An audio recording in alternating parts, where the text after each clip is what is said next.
Assalamualaikum warahmatullahi wabarakatuh.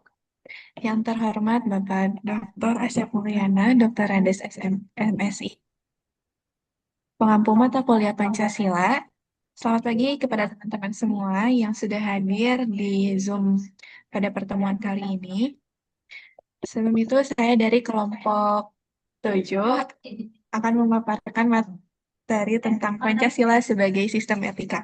Ada pepatah mengatakan tak kenal maka tak tahu. Maka dari itu, izinkan saya untuk memperkenalkan diri. Perkenalkan, nama saya Rosmalia Karin, absen nomor 42, sebagai moderator pada presentasi kali ini. Dan rekan-rekan saya, yaitu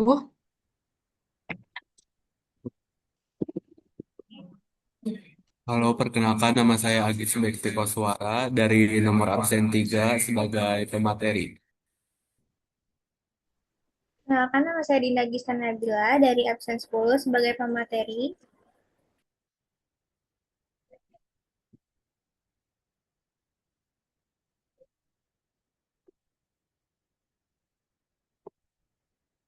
perkenalkan, nama saya Mutia Yantul juga sebagai pemateri. Perkenalkan, nama saya Nur Hayati dari absen 39 sebagai pemateri. Baik, Perkenalkan, nama saya Hawila Sabila dari absen 20. Baik, selanjutnya adalah mengenai Pancasila sebagai sistem etika. Nah, etika adalah pedoman tentang benar dan salah dalam perilaku manusia. Etika ini berasal dari kata etos yang berarti moral, karakter, dan kebiasaan. Etika Pancasila merupakan salah satu cabang filsafat yang bersumber dari lima skala Pancasila, dan ini adalah seperangkat nilai dan norma moral yang memandu perilaku individu dalam kehidupan sehari-hari serta menjadi pedoman perilaku individu dan masyarakat. Etika ini bertujuan untuk menciptakan kehidupan yang damai, adil, dan bermoral, menanamkan integritas, keadilan, dan tanggung jawab sosial. Selanjutnya, materi selanjutnya akan disampaikan oleh Mutia dan Nurhayati. Kepada Mutia dan Nurhayati, saya persilakan. Baik, terima kasih moderator. Selanjutnya adalah urgensi Pancasila sebagai sistem etika. Yang pertama itu menunjukkan pentingnya Pancasila untuk menghadapi krisis moral di masyarakat. Yang kedua, membangun identitas moral bangsa. Yang ketiga, menjaga keharmonisan sosial dalam beragama. Yang keempat, menjadi pedoman perilaku masyarakat. Dan yang terakhir, memerangi degradasi dan kerusakan moral. Lalu ada nilai etika pada sila pertama yaitu ketuhanan yang Maha Esa, yaitu menjunjung nilai spiritual dan keimanan, lalu mendorong kejujuran dan moralitas, selanjutnya menghormati kebebasan beragama, dan yang terakhir tidak memaksa keyakinan kepada orang lain. Lalu nilai etika pada sila kedua, kemanusiaan yang adil dan beradab. Yang pertama itu menghormati martabat dan hak asasi manusia. Yang kedua, menumbuhkan empati dan tenggang rasa. Yang ketiga, mohon maaf, perlakuan adil tanpa diskriminasi. Dan yang terakhir, menjunjung nilai kemanusiaan. Lalu ada nilai etika pada sila ketiga, yaitu Persatuan Indonesia. Yang pertama, mengutamakan kepentingan bangsa di atas kepentingan pribadi. Lalu yang kedua, menghargai keberagaman suku, agama, dan budaya. Yang ketiga, menjaga persatuan dan kesatuan nasional. Dan yang terakhir, menumbuhkan sikap toleransi. Selanjutnya akan dilanjutkan oleh rekan saya, Nurhayati. Baik, terima kasih Muti. Selanjutnya, nilai etika sila keempat, yaitu kerakyatan yang dipimpin oleh hikmat kebijaksanaan dalam permusyawaratan perwakilan. Nah, sila keempat ini mencerminkan prinsip demokrasi di dalam sistem pemerintahan di Indonesia. Hal ini menunjukkan betapa pentingnya partisipasi warga negara di dalam proses pengambilan suara politik melalui musyawarah atau perwakilan, menghargai pendapat orang lain, menjunjung demokrasi dan kebijakan, dan yang terakhir, pemerintah yang jujur dan bertanggung jawab. Lalu ada yang kelima, nilai etika sila kelima, keadilan sosial bagi seluruh rakyat Indonesia. Nah, prinsip sila kelima ini menekankan pentingnya pembangunan yang merata dan keadilan sosial bagi seluruh rakyat Indonesia. Nah, ini juga menuntut distribusi yang adil dari sumber daya dan kesempatan, serta mengatasi kesenjangan ekonomi dan sosial. Dengan caranya itu, pemerintah pemerataan kesejahteraan bagi seluruh rakyat, mengurangi kesenjangan sosial dan ekonomi, mendorong sikap tolong-menolong, dan yang terakhir itu keadilan dirasakan oleh semua lapisan masyarakat. Saya kembalikan kepada moderator. Selanjutnya akan disampaikan oleh Habibah. Suara yang ngomong kok. Baik, terima kasih Karin. Di sini pada bagian ini dijelaskan bahwa Pancasila berperan sebagai pedoman moral dalam kehidupan sehari-hari. Pertama, Pancasila menjadi sumber nilai dan norma kehidupan, yang dimana nilai-nilai yang terdapat dalam sila Pancasila dapat menentukan mana perilaku yang baik dan mana yang tidak baik dalam kehidupan masyarakat. Kedua, Pancasila membentuk karakter dan integritas generasi muda melalui penerapan nilai ketuhanan, kemanusiaan, persatuan, kerakyatan, dan keadilan. Generasi muda dapat memiliki sikap yang jujur, bertanggung jawab, dan menghargai orang lain. Yang ketiga, Pancasila menjadi landasan sikap di era globalisasi. Nah, di tengah perkembangan zaman itu berpengaruh banget sama budaya luar. Nah, nilai-nilai Pancasila bisa nih menjadi pedoman biar masyarakat tetap memiliki identitas dan tidak kehilangan jati diri bangsanya. Keempat, Pancasila menjadi pedoman untuk bersikap adil, bijaksana, dan bertanggung jawab. Dengan menjadikan Pancasila sebagai pedoman moral, setiap individu diharapkan bisa bertindak secara adil, menghargai sesama, bertanggung jawab dalam kehidupan bermasyarakat, berbangsa, dan bernegara. Selanjutnya, bagian jika Pancasila diterapkan sebagai sistem etika, maka akan memberikan dampak positif dalam kehidupan. Nah, di antaranya keharmonisan sosial, yaitu terciptanya kehidupan yang rukun, saling menghargai, dan mengurangi konflik antar kelompok. Yang dimana penerapan Pancasila ini sebagai sistem etika bisa memperkuat nilai-nilai persatuan, toleransi, dan keberagaman di Indonesia.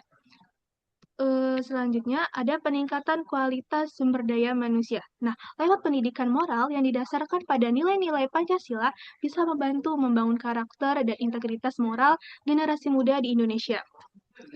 Hal ini bisa menciptakan sumber daya manusia yang lebih berkualitas, beretika, dan memiliki kesadaran sosial yang tinggi. Selanjutnya, ada keadilan dan kesejahteraan sosial, di mana semua masyarakat mendapatkan hak yang sama dan hidup lebih sejahtera, seperti keadilan sosial bagi seluruh rakyat Indonesia, yang dapat membantu mengurangi kesenjangan ekonomi dan meningkatkan kesejahteraan sosial bagi semua lapisan masyarakat. Ini dapat dicapai melalui kebijakan pembangunan inklusif dan distribusi yang adil dari sumber daya dan peluang.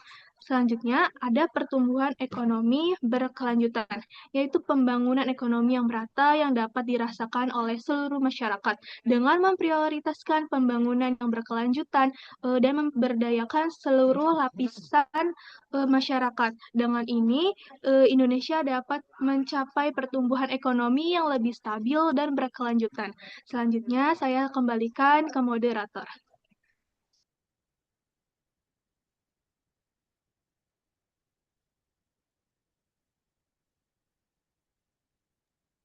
Baik, terima kasih Bibah. Selanjutnya akan disampaikan oleh Gista. Baik, terima kasih moderator. Di sini saya akan menjelaskan etika Pancasila dalam pengambilan keputusan. Yang pertama, etika Pancasila berperan sebagai dasar dalam menilai apakah suatu tindakan itu baik atau buruk. Jadi setiap keputusan yang kita ambil tidak hanya berdasarkan keinginan pribadi, tetapi harus sesuai dengan nilai-nilai Pancasila. Kemudian, setiap sila dalam Pancasila sebenarnya mengandung prinsip etika. Misalnya, sila pertama mengajarkan nilai ketuhanan, sila kedua tentang kemanusiaan, dan seterusnya. Dengan berpegang pada nilai-nilai tersebut, keputusan yang diambil akan lebih adil dan bermoral, tidak merugikan orang lain. Oleh karena itu, setiap keputusan yang kita ambil seharusnya mencerminkan nilai-nilai Pancasila dalam kehidupan sehari-hari. Selanjutnya, penerapan etika Pancasila dapat kita lihat dari lingkungan sosial.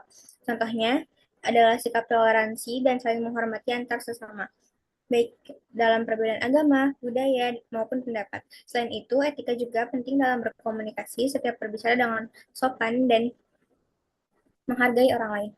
Penerapan lainnya adalah menjaga kesatuan dan tidak mudah terpecah belah. Hal-hal tersebut bisa kita lihat dalam interaksi sehari-hari, termasuk dalam penggunaan media sosial, seperti tidak menyebarkan ujaran kebencian dan tetap menjaga etika dalam berkomentar. Selanjutnya akan dilanjutkan oleh rekan saya Agit.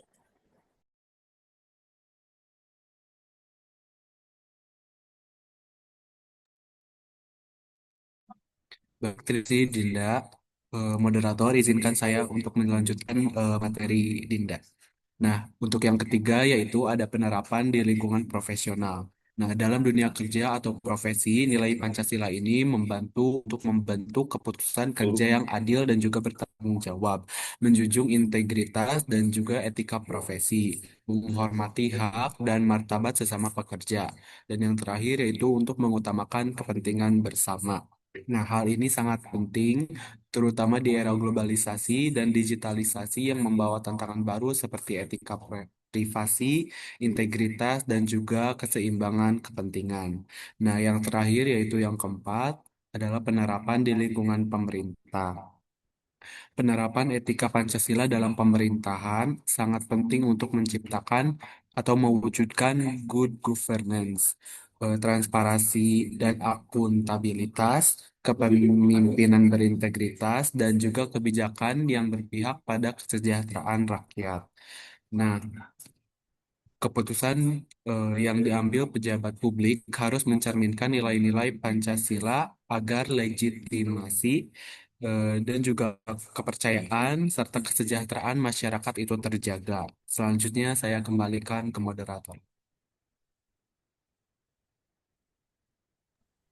Baik, terima kasih Gisda dan Agit. Selanjutnya adalah kesimpulan dalam materi ini, yaitu Pancasila bukan sekadar dokumen statis, melainkan sistem etika yang hidup, living ethic, atau nilai-nilai yang terkandung dalam setiap silanya, mulai dari ketuhanan, kemanusiaan, persatuan, kerakyatan, hingga keadilan merupakan satu kesatuan organik yang seharusnya menjadi standar tunggal bagi masyarakat Indonesia dalam menilai baik atau buruknya suatu tindakan. Tantangan modernitas, globalisasi, dan digitalisasi telah memicu degradasi moral yang nyata, seperti memudarnya sikap saling menghormati dan menipisnya kejujuran dalam ranah profesional. Fenomena penyalahgunaan kekuasaan atau abuse of power menunjukkan bahwa tanpa fondasi etika Pancasila yang kuat, tatanan birokrasi dan sosial akan kehilangan arah. Pancasila harus diposisikan kembali sebagai pedoman perilaku atau way of life yang praktis tentunya, bukan sekadar simbolis.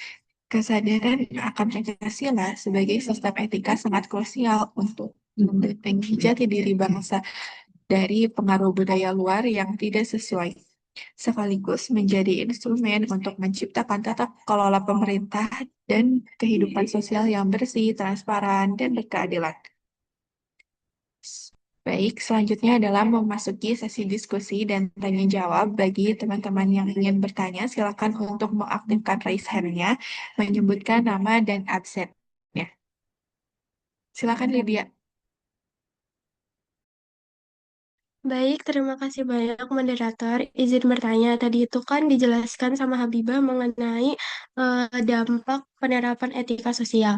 Nah, Habibah itu tadi jelasin tentang kesejahteraan sosial.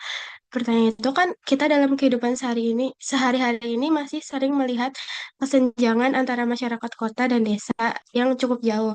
Nah, menurut kalian itu bagaimana pemerintah dan masyarakat itu bisa memastikan bahwa kesejahteraan itu benar-benar bisa dirasakan secara merata di seluruh lapisan masyarakat? Apakah jelas? Baik, sudah jelas Lydia. Apakah teman-teman ada yang ingin bertanya lagi?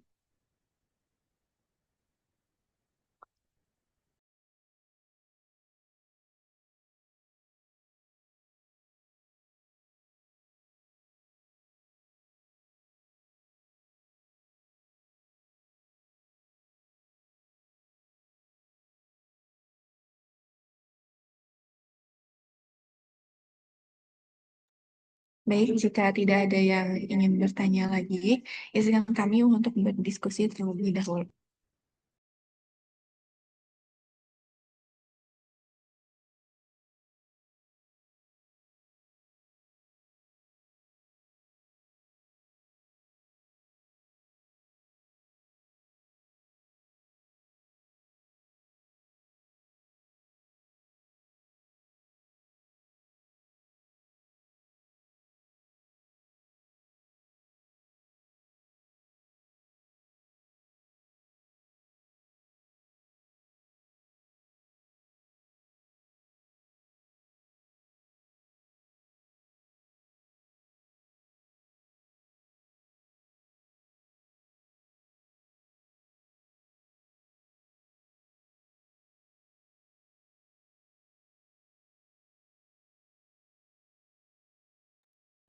Baik, pertanyaan dari Lydia akan dijawab oleh Habibah.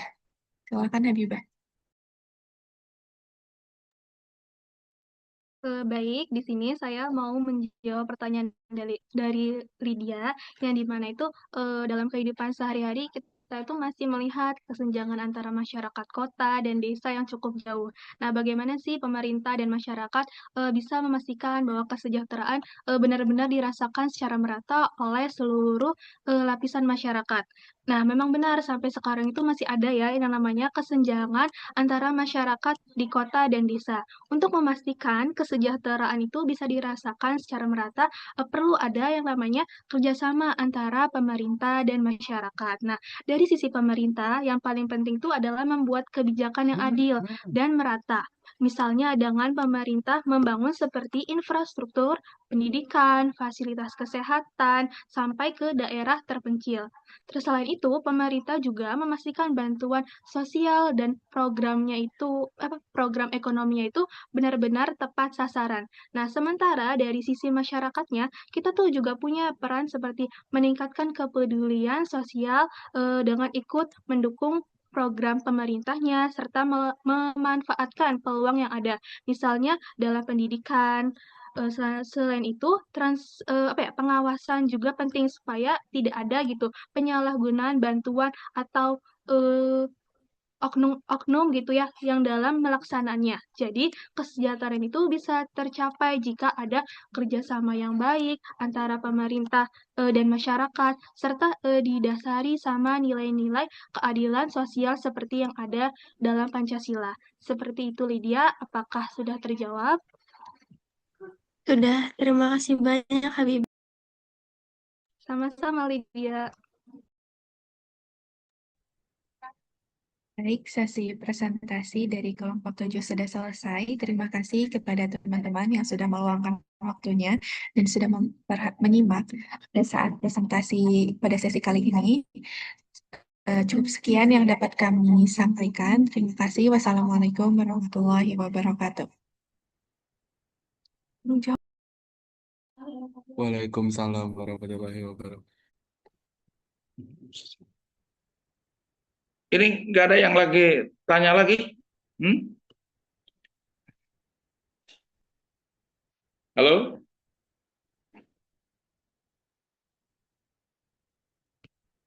Nggak ada yang tanya lagi nih? Tidak ada, Bapak. Hah? Baik.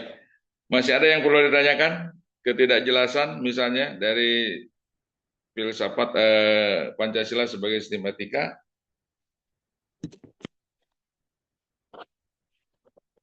Siapa yang ingin menyampaikan? Halo? Nggak ada lagi? Baik kalau begitu ya. Ya, tolong semua tugas-tugas yang di RPS juga itu dikerjakan ya. Untuk waktu offline kapan? Mulai kapan? Halo?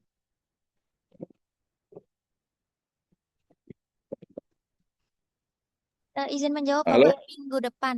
Ya. Minggu depan? Offline-nya minggu depan, Bapak. Oke. Offline minggu depan. Ya, baik. Terima kasih. Tidak ada lagi atau pendapat ya tentang sistem etika Pancasila kita ini tadi sudah dikupas dalam berbagai segmen kehidupan ya, dan ini harus betul-betul terinternalisasikan dalam kehidupan bangsa. Ini banyak masih kita jumpai persoalan-persoalan yang terkait bagaimana ketimpangan-ketimpangan ya antara dasolen dan dasain, antara yang seharusnya dan yang nyatanya seperti apa dalam kebijakan-kebijakan kita misalnya. Ini masih jauh dari etika Pancasila, dari nilai-nilai keilahian atau ketuhanan, kemudian nilai-nilai kemanusiaan, persatuan, dan juga nilai-nilai kerakyatan. Ya. Ketika kebijakan-kebijakan tidak menyentuh rakyat, bersifat elitis, ya, maka ini juga harus kita kritisi. Pendidikan ini sebagai agent of change, ya. Memberikan, tetap mengontrol ya terhadap seluruh kebijakan-kebijakan dari pemerintah. Nah, kemudian juga agar kebijakan-kebijakan itu sesuai dengan nilai-nilai Pancasila. Nilai-nilai yang universal dalam Pancasila itu merupakan nilai-nilai yang esensial, yang menjadi kebutuhan dasar bagi seluruh manusia. Manusia sebagai ciptaan Tuhan tentu merasa memiliki ketuhanan yang mendalam. Ya. Jangan sampai kemudian bahwa manusia sebagai ciptaan Tuhan kemudian dia tidak memiliki ketuhanan yang mendalam untuk melakukan peribadatan terhadap Tuhan. Maka inilah nilai Pancasila. Ada kemanusiaan, kemanusiaan juga merupakan nilai-nilai yang sangat universal. Kemanusiaan yang didasarkan kepada nilai-nilai ketuhanan, bukan nilai-nilai yang semata-mata hanya antroposentris, ansih atau pure antroposentris, tidak memiliki nilai-nilai ketuhanan. Begitupun juga persatuan Indonesia. Indonesia sebagai rahmat dari Tuhan, dari Allah yang diberikan kepada bangsa Indonesia dari Sabang sampai Merauke. Ini juga harus kita syukuri. Ya, persatuan di situ didasarkan ketuhanan. Kemudian juga kerakyatan yang dipimpin oleh hikmah. Rakyat ini juga artinya bahwa nilai-nilai ketuhanan selalu tergambar, selalu terpantulkan dalam kehidupan-kehidupan rakyat, kehidupan-kehidupan manusia. Demikian juga keadilan. Maka Tuhan menciptakan seluruh alam semesta dengan segala isinya termasuk manusia, agar manusia mampu untuk menjaga merawat alam semesta ini dengan penuh keadilan. Artinya bahwa seluruh nilai-nilai Pancasila ini harus berbasis kepada nilai-nilai ketuhanan atau nilai-nilai spiritual. Itu saja yang kita bahas pada depan. Kita berjumpa insya Allah di kelas ya, membahas tentang kelompok 8. Baik, mari kita akhiri kajian kita pada pagi hari ini dengan bersama-sama baca hamdalah. Alhamdulillah. Terima kasih. Wassalamualaikum warahmatullahi wabarakatuh. Waalaikumsalam warahmatullahi wabarakatuh. Terima kasih, Bapak. Terima kasih, Bapak. Izin labnya. Bentar. Izin live ya. Udah nggak ada Bapak. Gaya semuanya. Kamu juga katanya mau pindah ke chat. Serius, udah semuanya. Udah aku ending aja.